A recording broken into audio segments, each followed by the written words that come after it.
সেহরি সুন্নত ও বরকতময় আমল। বিসমিল্লাহির রহমানির রহিম।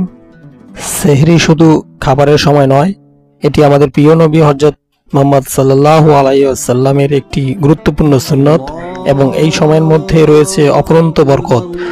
রমজানের এই সময়ে আল্লাহ তার বান্দাদের জন্য বিশেষ রহমত নাজিল করেন। আজকের ভিডিওতে আমরা জানব সেহরির সুন্নত ও বরকতময় কিছু আমল। কোরআন স্পেস 24 বাংলাতে আপনাকে স্বাগতম। চ্যানেলটি সাবস্ক্রাইব করুন ইসলামিক শিক্ষামূলক ভিডিও পেতে। সেহরিতে দেরি করা। নবী সাল্লাল্লাহু আলাইহি ওয়াসাল্লাম দেরিতে সেহরি খেতেন, উৎসাহ করতেন। ফজরের কিছুক্ষণ আগে সেহরি খাওয়ার মধ্যেই রয়েছে বরকত। সহজ ও হালাল খাবার খাওয়া। খাবার যেন হালাল ও পরিমিত হয়। অপ্রয়োজনীয় ভারী খাবার এড়িয়ে চলুন। সেহরির শুরুতে ও শেষে দোয়া পড়া। সেহরির সময় আল্লাহর কাছে নিয়মিত করে দোয়া পড়ুন। সেহরির সময় বরকতের দোয়া উচ্চারণ সহ বাংলা অর্থ বলে দিচ্ছি। আল্লাহুম্মা বারিক লানা ফিমা রাযাকতানা ওয়া কিনা আযাবান নার। অর্থ, হে আল্লাহ, আপনি আমাদের যে রিজিক দিয়েছেন তাতে বরকত দিন এবং জাহান্নামের আগুন থেকে রক্ষা করুন।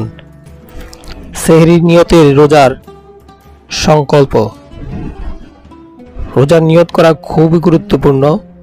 নিয়ত ছাড়া রোজা কবুল হয় না। মনে মনে বা মুখে বলুন। বাংলাতে বলুন, আমি আল্লাহর সন্তুষ্টির জন্য আগামীকাল রোজা রাখার নিয়ত করছি। ইস্তেগফার ও দোয়া। সেহরির সময় ক্ষমা প্রার্থনা ও ইস্তেগফার পড়া উত্তম। যেমন, আমি আল্লাহর কাছে ক্ষমা চাই এবং তার দিকে ফিরে যাই। বেশি বেশি আস্তাগফিরুল্লাহ করে পড়া। আল্লাহর কাছে রিজিক ও ক্ষমা প্রার্থনা করা। কোরআন তেলাওয়াত করা। দুরূদ শরীফ পাঠ করা। বিশেষ দোয়া ইস্তেগফার উচ্চারণ সহ বাংলায় অর্থ, আস্তাগফিরুল্লাহ ওয়া আতুবু ইলাইহি। অর্থ, আমি আল্লাহর কাছে ক্ষমা চাই এবং তার দিকে ফিরে যাই। বিশেষ দোয়া উচ্চারণ সহ বাংলায় এবং অর্থ, রব্বিগফিরলি ওয়ারহামনি ওয়ারজুকনি। হে আমার রব, আমাকে ক্ষমা করুন, দয়া করুন এবং রিজিক দিন।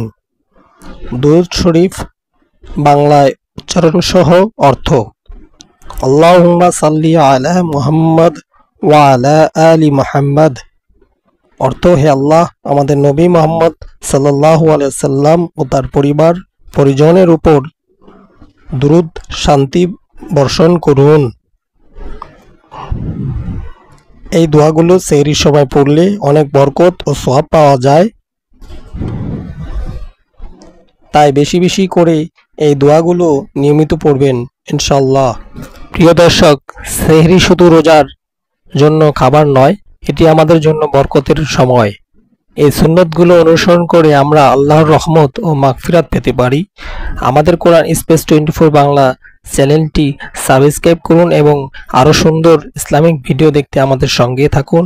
আপনার মতামত কমেন্টে জানান। ভিডিও ভালো লাগলে লাইক করুন এবং বন্ধুদের সাথে শেয়ার করুন। আল্লাহ আমাদের রমজানের রোজা ও ইবাদত কবুল করুন। আমিন।